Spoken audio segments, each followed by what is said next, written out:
반갑습니다. 소개받은 김광동입니다. 올해가 박정희 대통령 탄신 100주년인데 20세기의 위대한 사상가이시고 실천가이자 혁명가이신 박 대통령을 기념하는 탄생 100주년 기념에 제가 참석한 것에 대해서 월간 조선 및 박정희 기념재단 그리고 함께 하시는 여러분들께 깊은 감사의 말씀드리고 또 저 자신이 영광이다 이렇게 생각을 합니다. 저에게 주어진 주제는 박정희 시대 18년에 대한 정치 발전, 민주주의를 어떻게 볼 것이냐 하는 것과 관련되어 있습니다. 약 10년 전인 2007년 전후에 제가 박정희 기념재단 김양수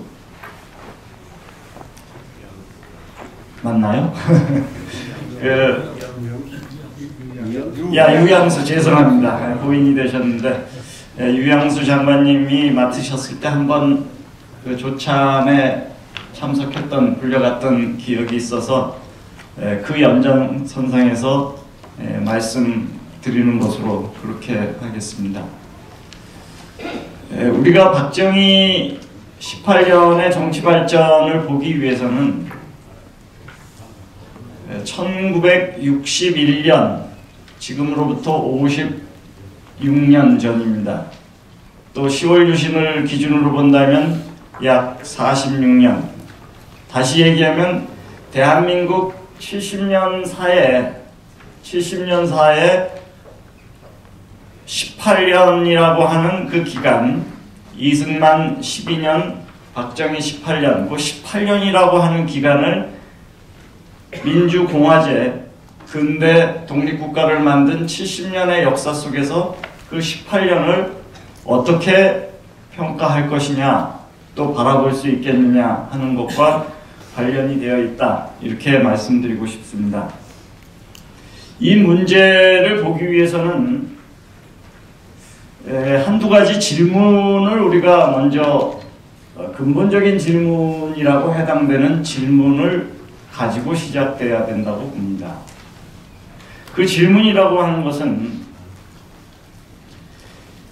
이 성숙한 민주주의 혹은 우리가 알고 있는 그 아이디얼 타입 모델로서의 그 민주주의라는 것은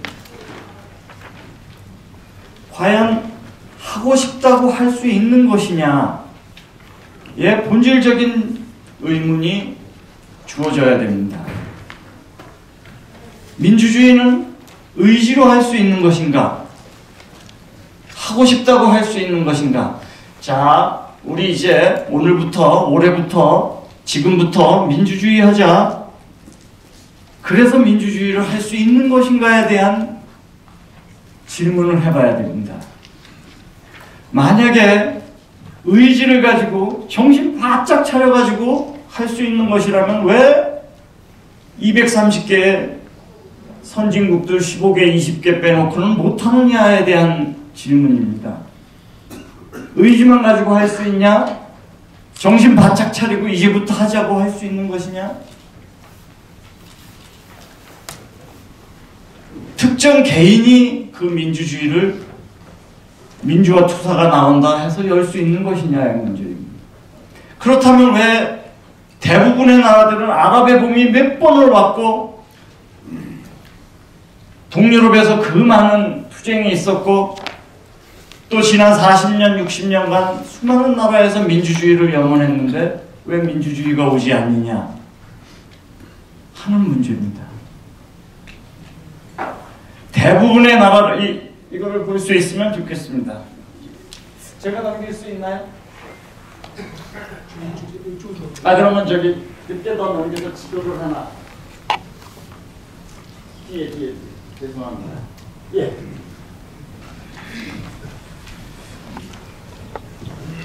지금도 지도를 보시면 아시겠습니다만 전 세계 대부분의 국가가 만족할 만한 성숙한 민주주의의 수준에 도달하지 못하고 있습니다. 민주주의는 경제발전이 있다고 민주주의 있지 않습니다. 민주주의는 오랜 시간이 간다고 민주주의 되는 것도 아닙니다. 이것은 근대적 현상의 일부이고 매우 제한된 국가들, 여기서 얘기하면 빨간색 칠을 한 나라들 몇몇 개국이 갈 수 있는 가왔던 영역입니다.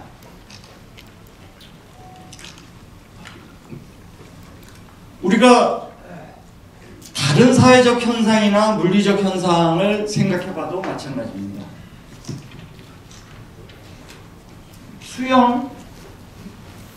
수영이라는 것은 의지를 가지고 정신 바짝 차린다고 수영 잘하는 것이 아닙니다. 자전거 타는 건 마찬가지고 조그마한 아이가 걷는 것도 마찬가지입니다.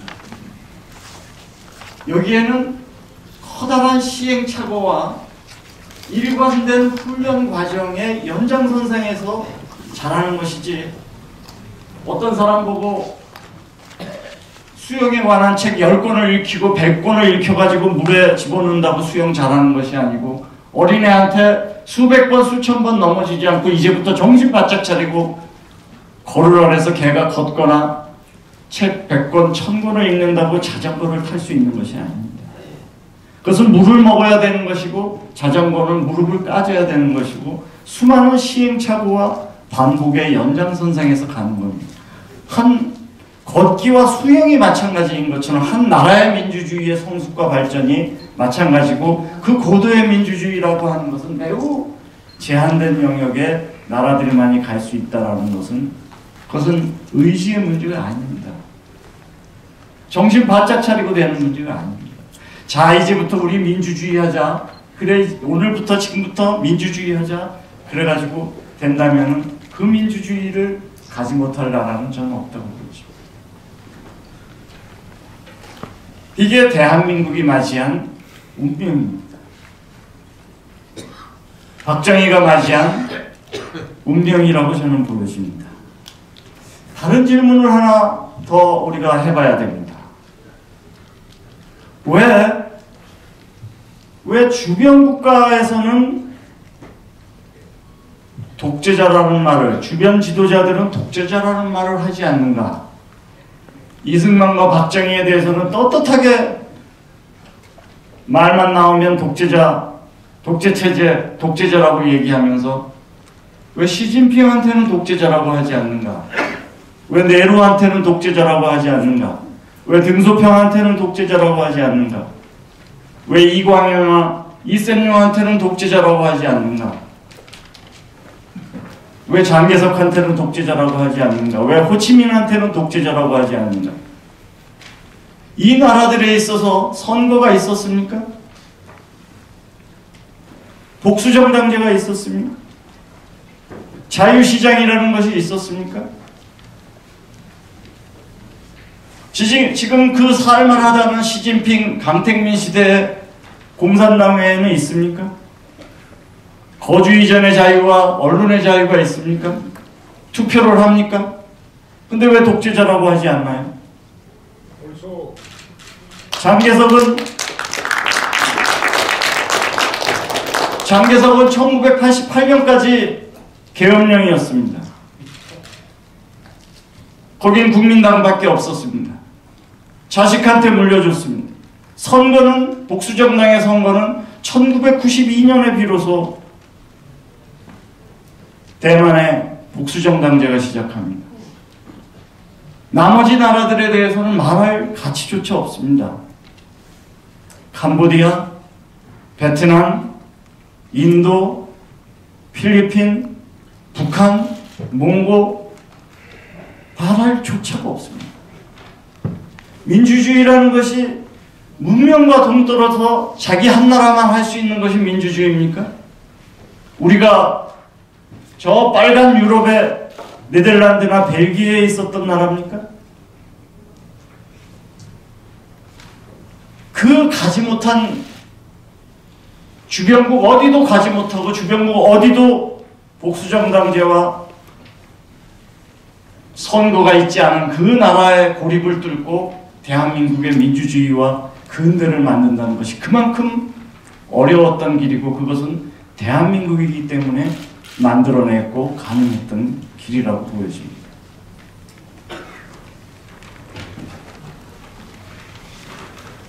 한국의 민주주의를 평가하기 위해서는 중요한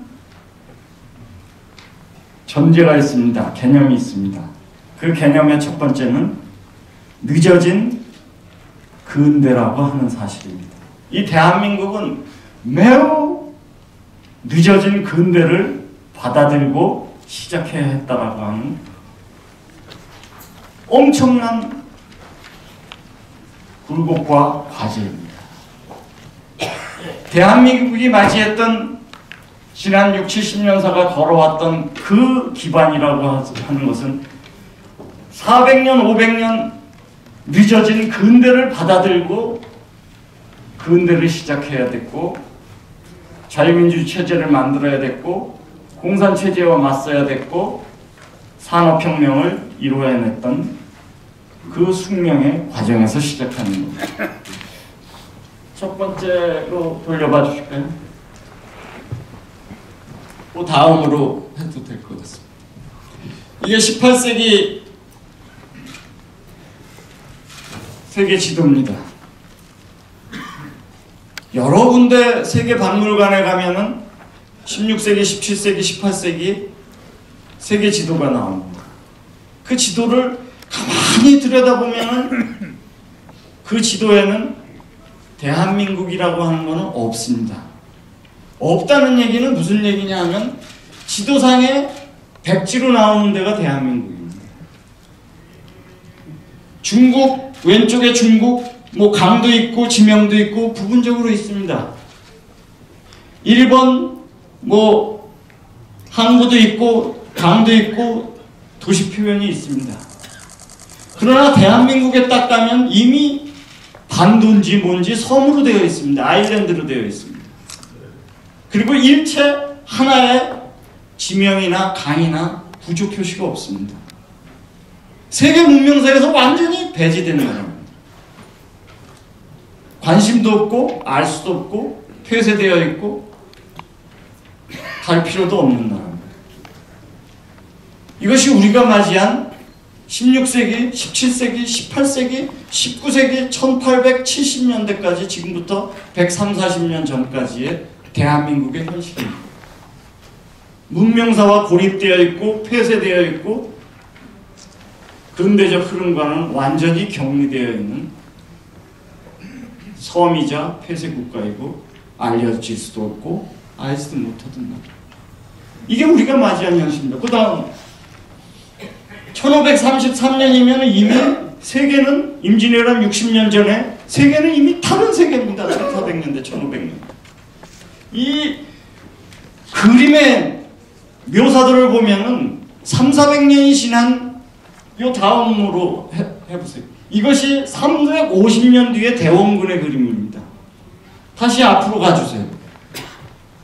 이 묘사의 수준과 지구의 천구의 각종 과학기자재, 내비게이션, 분, 미니치를 재는 기하학, 알제브로 모든 것이 소품에 다 들어가 있습니다. 언제?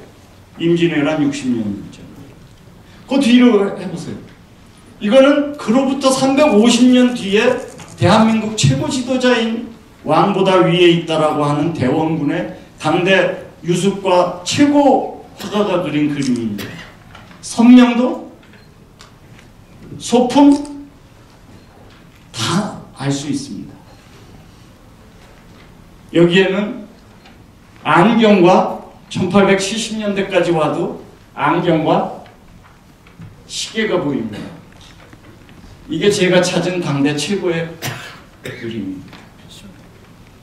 이 350년을 건너뛰고도 30년, 50년, 100년, 200년이 큰 문제인데 350년 뒤에도 그림의 수준과 과학기자재의 수준이 여기에 와 있다. 다시 제가 말씀드리는 것은 대한민국이 받아든 그 늦어진 근대의 문명 수준이 어떤 상황에서 출발했어야 됐는가를 보여주는 것입니다. 그 다음, 이게 90년 전 그림입니다. 여러분들이 저나 여러분들이 꽤 익숙한 어렸을 때 봤었던 그 그림입니다. 우리의 모습입니다. 늦어진 근대 속에서 막 100여 년 전에 새로운 근대를 시작하는 와중에 있었던 그 모습입니다.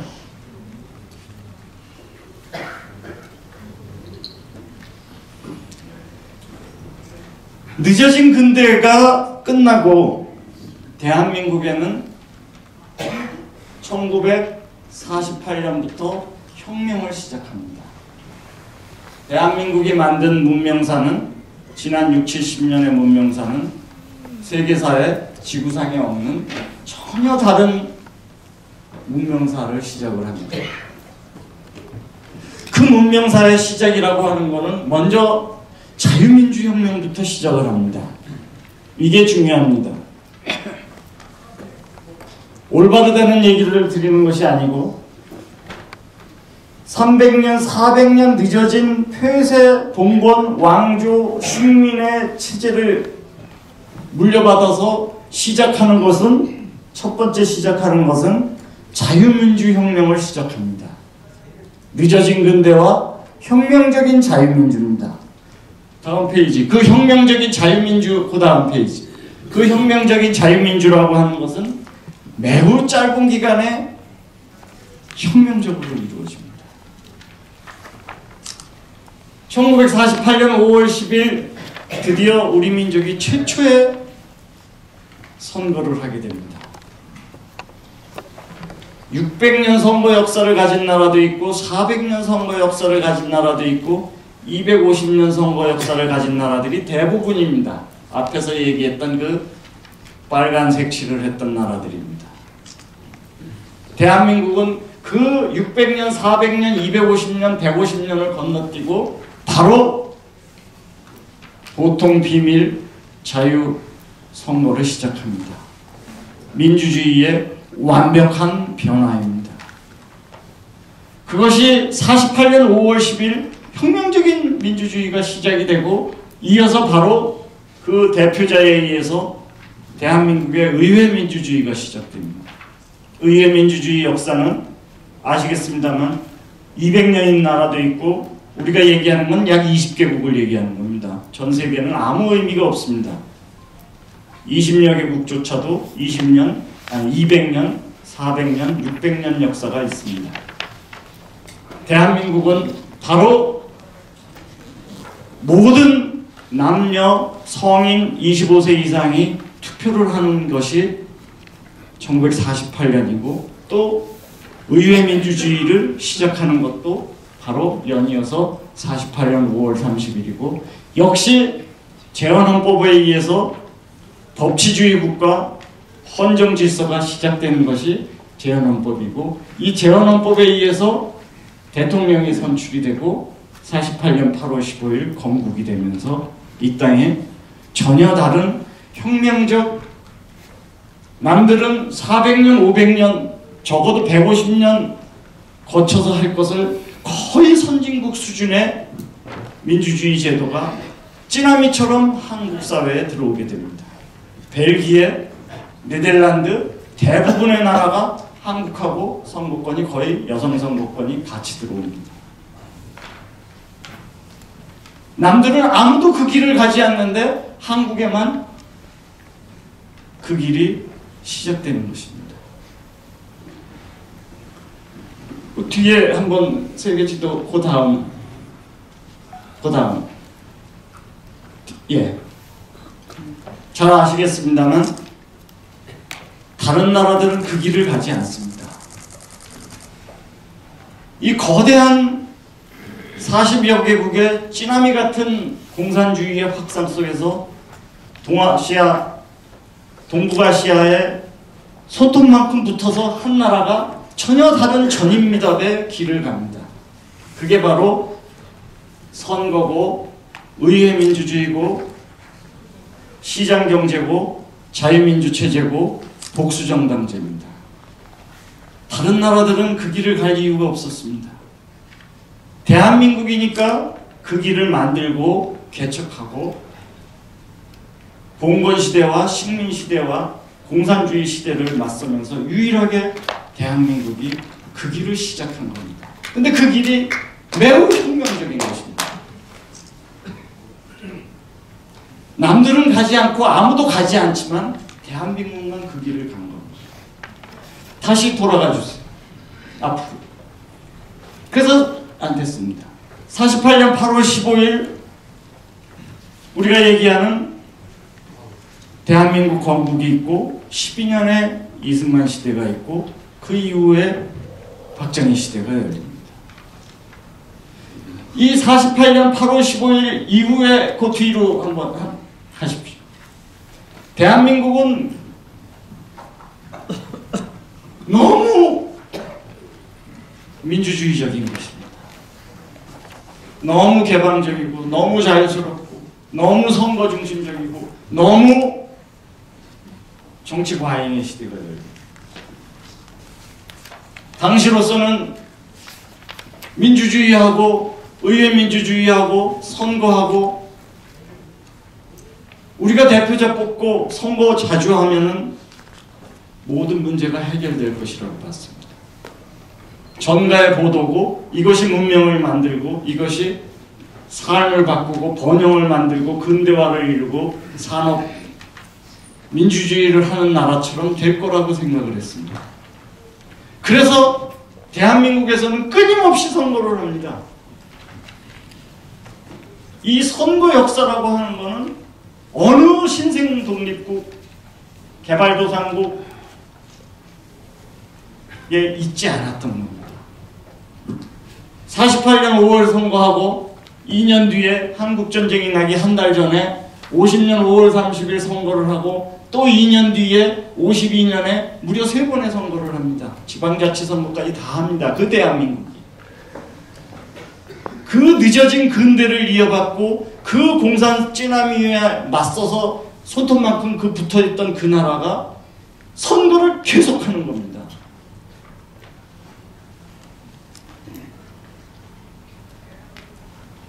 52년 접경지역에서는 선거를 못했습니다. 400만이 살상당하는 그 세계사적인 전쟁 속에서도 경기도 북부, 강원도 원주 이북에 선거를 못하고 접경지역에서는 전투가 벌어지고 죽어나가는데 원주 이남, 서울 이남에서 선거가 진행이 됩니다.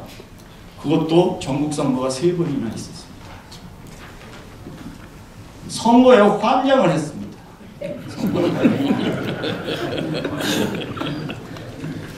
그리고 나서 또 2년 뒤에 54년 선거를 하고 또 2년 뒤에 56년에 마찬가지로 또 3번 전국 선거를 합니다. 그리고 나서 58년 2년 뒤에 또 선거를 하고 60년에 3.1 선거하고 7월에 선거하고 12월에 선거하고 무려 11년 동안 전국 선거를 15번을 합니다. 선거가 삶의 질을 바꾸지 못합니다. 민주주의는 선거로 되지 않습니다. 내가 지도자를 뽑는다는 것이 문명사를 바꾸지 못합니다. 산업을 일으키지 못합니다. 삶의 질을 바꾸지 못합니다. 그게 우리가 맞이했던 건국이고 박정희가 맞이했던 61년입니다. 자, 어떻게 할 거냐? 늦어진 근대, 찌나미 같은 공산주의, 선거는 반복되지만 바뀌는 것은 없는 현실, 선거를 이용한 무질서, 대한민국이 여기서 좌초하는 것이냐? 평범한 중동의 다른 나라, 동남아시아의 다른 나라, 아메리카의 다른 나라, 아프리카의 다른 나라, 서유럽 몇 개를 뺀 다른 나라와 똑같은 길을 갈 것이냐 말 것이냐의 문제였다고 보여집니다. 대한민국이 가야 될 길이 어느 것이냐? 그거는 박정희한테 주어진 과제가 아닙니다. 우리 민족한테 주어진 과제고, 대한민국이라고 하는 신생 독립국 11년, 12년 만에 맞이한 본질적인 문제입니다. 그 문제의 본질은 민족의 문제입니다. 민족이 열망하는 것입니다.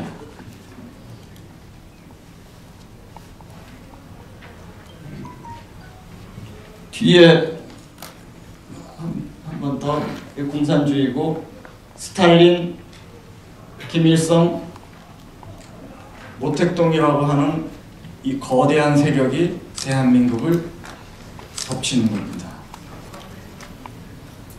지금도 이 본질적인 문제가 해결이 안 되어 있습니다. 다시 앞으로 이 국면에서 대한민국이 가는 길입니다. 뒤로 당시 50년대 후반 60년대의 대부분의 자가생입니다. 그 다음 이게 중요한 겁니다.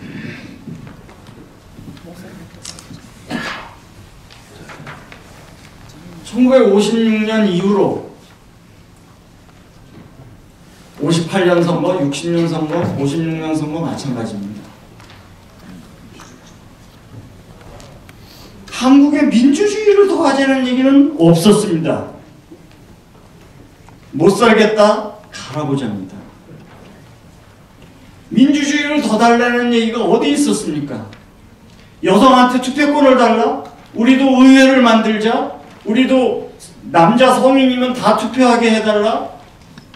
우리도 돈 없는 사람들도 투표하자? 미국처럼 읽고 쓸 수 없는 사람 투표하는 것이 아니고, 모든 사람이 못 읽고 못 써도 세금을 안 내도 투표하자? 그런 얘기가 일치 없는 겁니다. 여성한테 투표권을 달라? 의회를 만들자? 대한민국의 민주주의에 대한 요구가 없었습니다. 왜?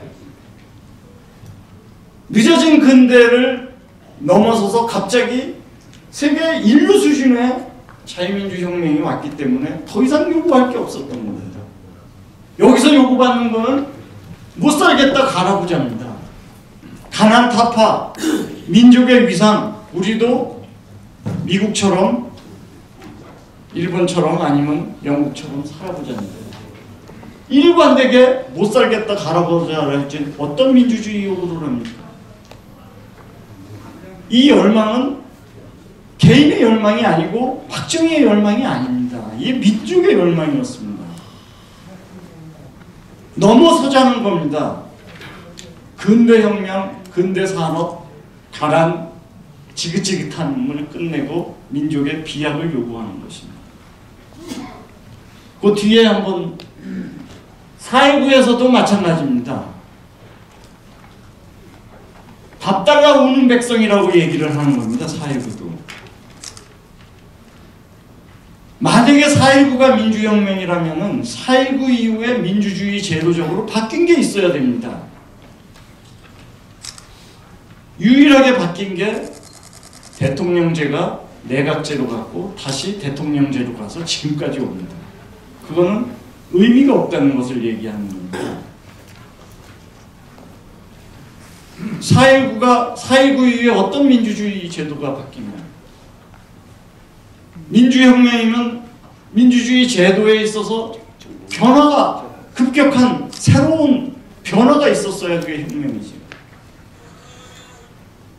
4.19도 5.16도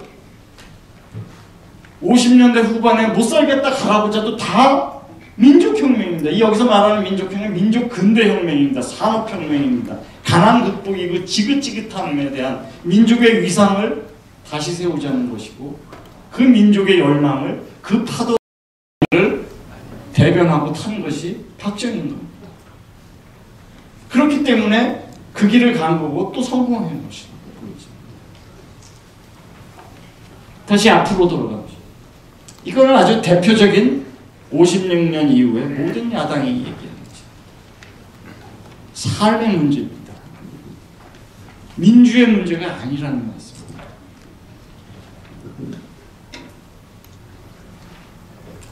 그랬기 때문에 박정희 대통령도 4.19 정신을 굉장히 강조했습니다. 4.19 혁명 정신을 이어받는다는 것을 매우 소중히 합니다. 왜? 50년대 후반에 민족의 열망이 쌓여지고 그것의 한 통로가 4.19가 되고 4.19로 만들어낼 수 없는 무질서, 부패 극복, 사회 혼란 극복, 재건, 산업화, 경제 재건, 경제 제일주의 이거 다 50년대 후반부터 나오는 거예요. 그 민족의 흐름의 연장선상에서 있다는 것이고 그렇기 때문에 5.16에 대해서 다들 민족적 열망이 모여진다라고 보여집니다. 제가 여러 군데 밝혔습니다만 함석헌 선생이 5.16이 딱 나니까 굉장히 인사이트한 표현입니다. 학생이 4.19를 얘기하는 겁니다. 학생이 꽃이었다면, 아니 학생이 잎이었다면 군인은 이 나라의 꽃이다. 4.19에 잎이 피고 5.16으로 꽃이 맺어져서 대한민국은 열매를 맺는 나라로 갈 것이다라는 걸 이미 얘기합니다. 그게 당시에 우리에게 주어진 역사적 숙명이기도 하고 민족적 열망이기도 한 것입니다. 장준하 선생도 동일한 표현들을 수도 없이 합니다.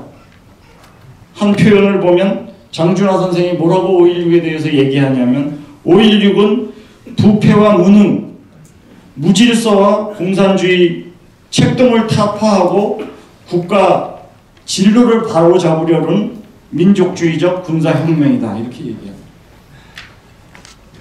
무질서, 무능, 뭔가 민족이 세계를 뚫고 근대, 번영, 산업화, 가난 극복의 길로 가야 되는데 앞이 캄캄하고 보이지 않고 무질서는 반복되고 선거는 계속되지만 그것이 아무런 결과와 의미를 낳지 못하는 상황에서 민족의 비약을 염원하던 표현들이 다 나와 있는 것입니다.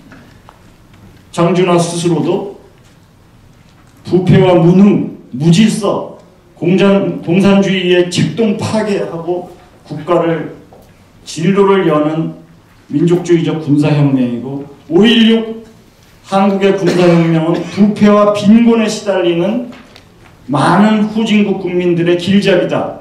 모범이 될 것이다 라고 얘기하고 실제 박정희 시대 이후에 20년의 역사에서 그대로 입증이 됩니다. 부패와 빈곤에 시달리는 많은 후진국 국민들의 길잡이요 모델이 될 것이다. 실제 그렇게 됐습니다. 이게 우리가 얘기하는 50년, 56년 전, 50년 전의 얘기라고 보고 있습니다. 늦어진 근대, 공산주의의 도전, 빠른, 조숙한, 혁명적인 민주주의, 그거를 딛고 나아가는 새로운 역사에 관한 얘기입니다.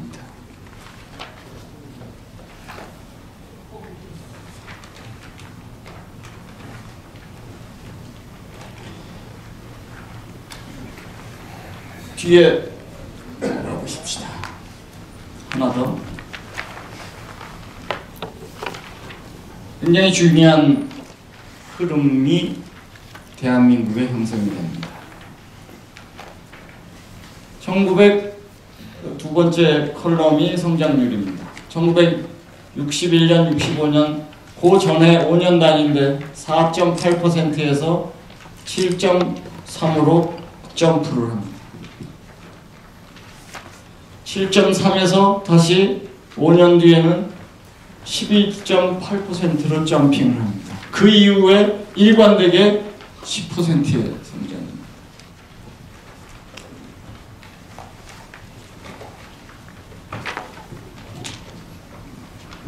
그걸로써 대한민국은 완전히 또 다른 나라로 갑니다. 늦어진 근대와 공산주의의 찌나미와 맞서서 늦어진 근대를 받아들고 공산주의 포위 국가를 받아들고 혁명적 민주주의를 하고 나서 그 혁명적 민주주의만 가지고 만들어낼 수 없는, 갈 수 없는 상황에서 이제 근대 산업화의 점핑을 해내는 겁니다. 그 뒷페이지 다음. 그래서 1960년에서부터 1995년까지 적어도 1960년대 이래로 그 이후에 펼쳐진 30년, 40년이라고 하는 것은 지구상에서 연평균 7.1% 성장으로 지구상 230개 국가 중에서 1위를 기록을 하게 됩니다. 이게 자유민주혁명에 의한 제1단계가 12년 동안 48년에서 60년까지 있었다면 그 이후에 61년에서부터 80년대까지 펼쳐지는 20년, 30년의 역사적 변화라고 볼 수 있고, 이 연장선상에서 대한민국 민주주의, 국가위상, 삶의 질, 세계화된 글로벌 스탠다드에 대한민국이 펼쳐지는 것이라고 보여집니다. 그 다음 다 아시는 거고,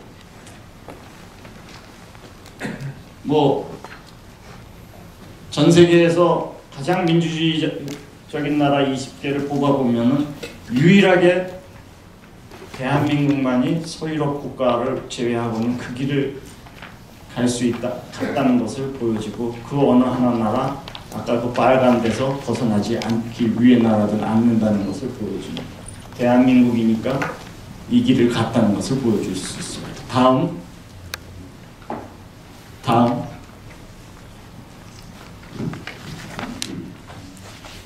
마지막으로 말씀드리고 싶은 것은 1987년 민주주의의 성숙을 어떻게 볼 것이냐 하는 것.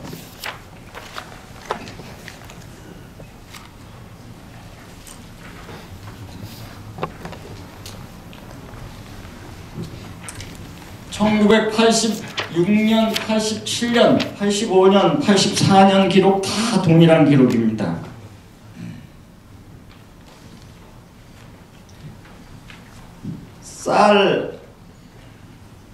쌀이라는 것은 주식입니다. 이 주식이 1800년대든 1700년대든 1인당 먹는 쌀의 양이 계속 늘어납니다. 200년간, 300년간. 통계는 알 수 없어도 적어도 1916년, 7년부터는 알 수 있습니다. 쌀이 있으면 있는 대로 더 먹습니다. 왜? 부족하기 때문에.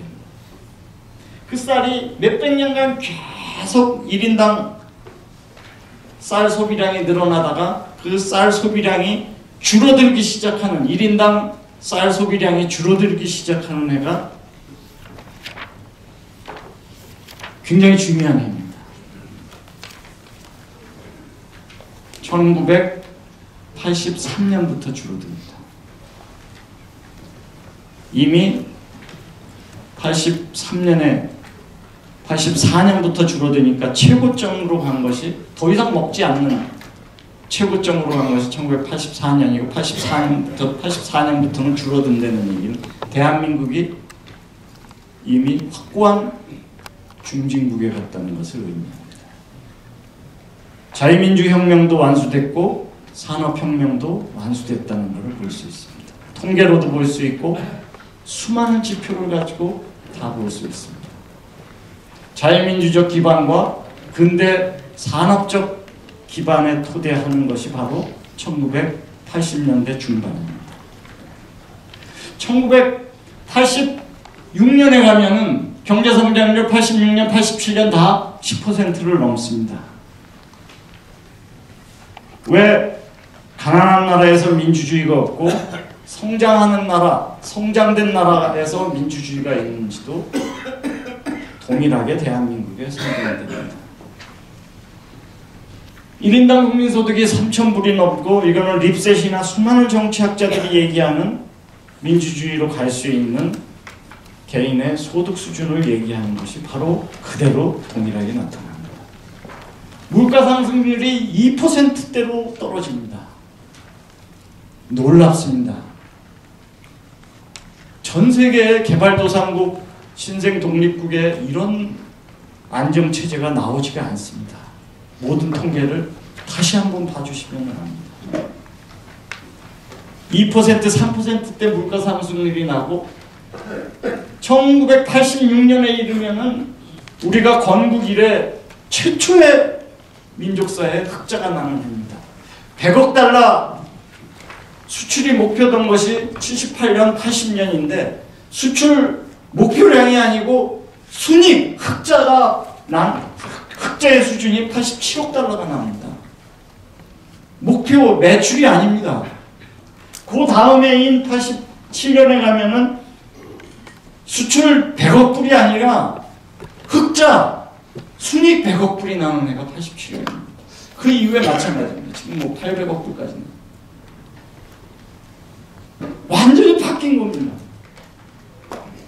고르바초프가 등장을 하고 후르시초프가 실각되고 냉전이 해체되기 시작하고 확고한 대북 우위에 있습니다. 그건 무엇을 얘기하느냐? 중진국에 도달을 되어 있고 경제성장이 계속되고 있고 소득 수준이 중견국 이상의 소득 수준이 유지되면서 세계적인 글로벌 스탠다드의 나라가 돼 있고 냉전은 무너지고 있고 확고한 대북 우위에 가 있다는 얘기는 대한민국이 다시 한번 민주주의로 성숙될 수 있는 기반을 만든 거고 그 연장선상에서 대한민국이 더 성숙한 정치발전 체제로 가는 겁니다.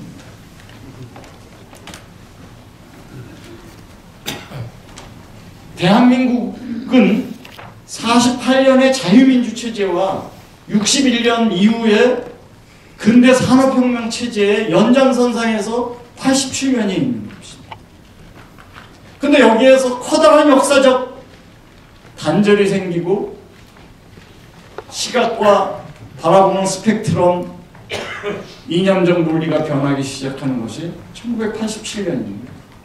1987년 체제라고 하는 것은 48년 혁명적 자유민주 체제와 61년 근대 산업혁명 체제의 연장선상에서 87년이 있는 건데 이 87년 체제를 주도하는 세력은 48년 체제와 61년 체제를 부정하는 세력이 마치 87년 체제를 만들었다라고 하는 그 역사에 도적질이 생긴 겁니다.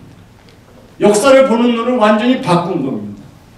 대한민국의 늦어진 근대와 공산주의와의 싸움 속에서 자유민주혁명과 근대산업혁명을 이뤄서 그 연장선상에서 계승적이고 발전되어 나가는 것인데 87년을 만든 것이 대한민국인데 오히려 87년을 만든 세력들이 민주화 세력이라고 주장을 하면서 48년과 61년을 독재라고 얘기하기 시작한 겁니다. 우리가 그것을 음으로 양으로 받아들인 결과입니다.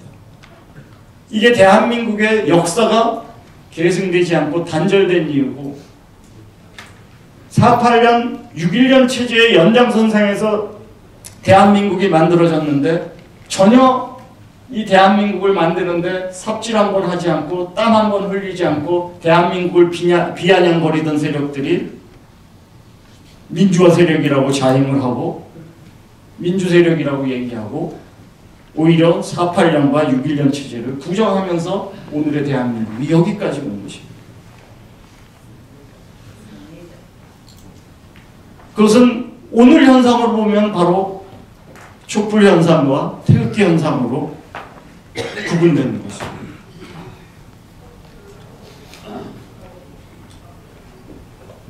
공산주의 체제로 간 나라 중에서 민주주의가 된 나라가 없습니다. 봉건 체제를 계속된 나라에서 민주주의로 간 나라가 없습니다.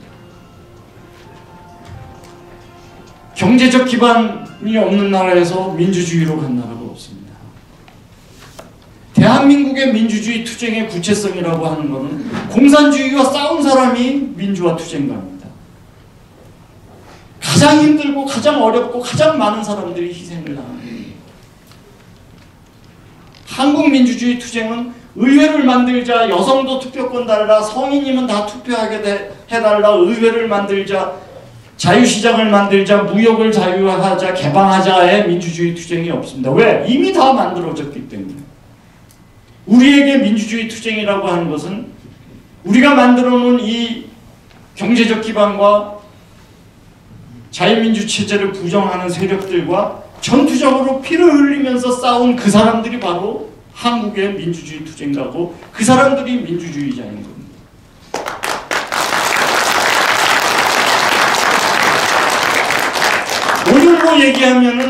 오늘로 얘기하면 태극기 집회에 나가는 사람들이 한국을 사랑하고 한국의 민주주의자입니다.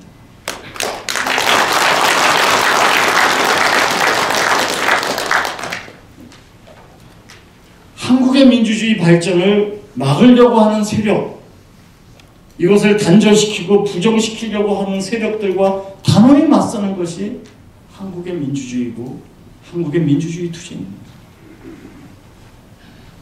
그 이외에는 어떤 민주주의가 있지 않습니다. 생각을 해보면 아시겠습니다만 독재자는 몇 가지 특징이 있습니다. 독재자의 특징 중에 하나는 국가를 폐쇄화시킵니다.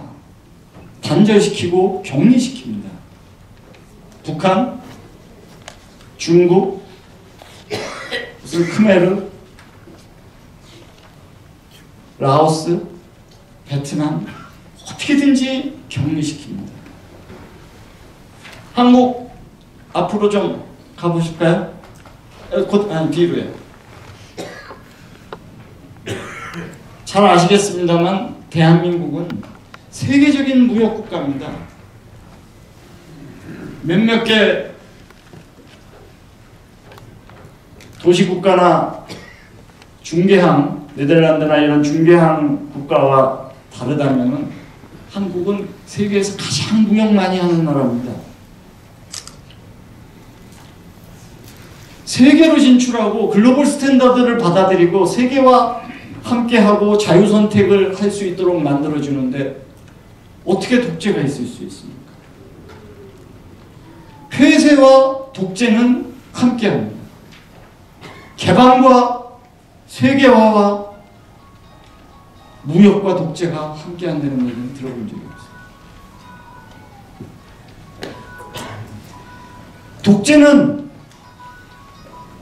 독재는 우상화를 시킵니다.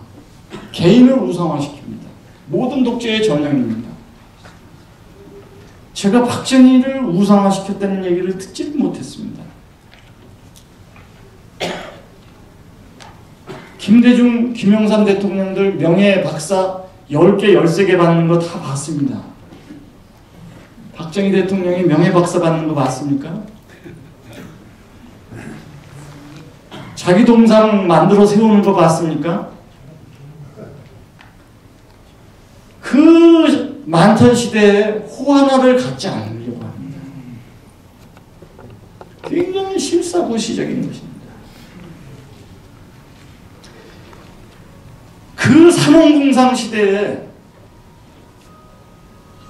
과거 급제하고 출세하고 계급장 달고 완장 차가지고 억누르고 이러려고 하는 시대에 그 산업공상 시대에 농고, 상고, 공고를 키워서 계급구조를 완전히 바꿉니다. 대한민국.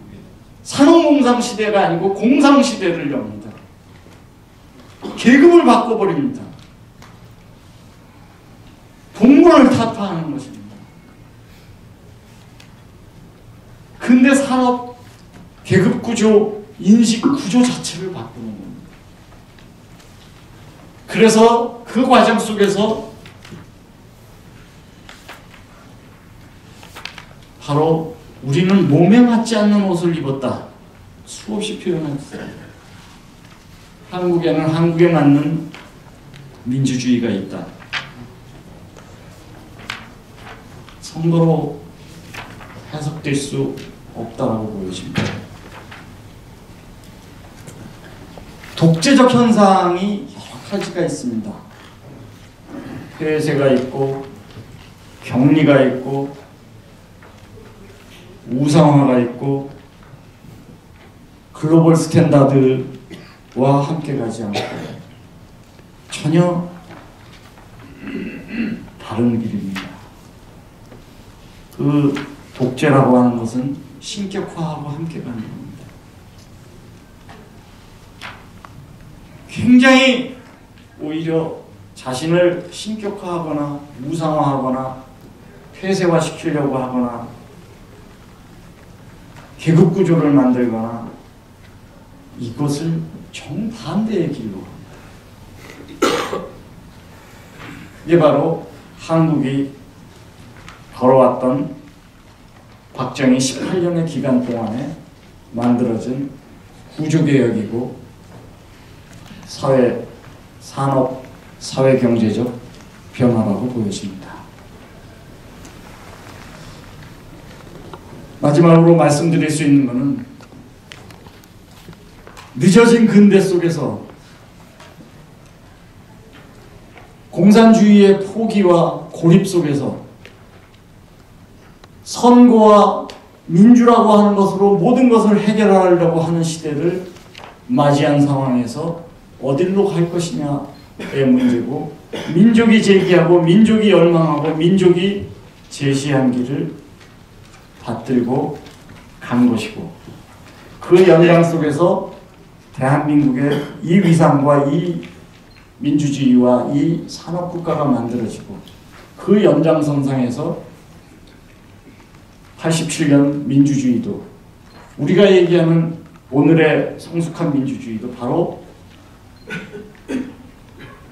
박정희 대통령의 연장선상에서 있는 것이고, 그 토대를 딛고 있는 것이고, 가장 공로자라고 본다면 그것은 박정희입니다.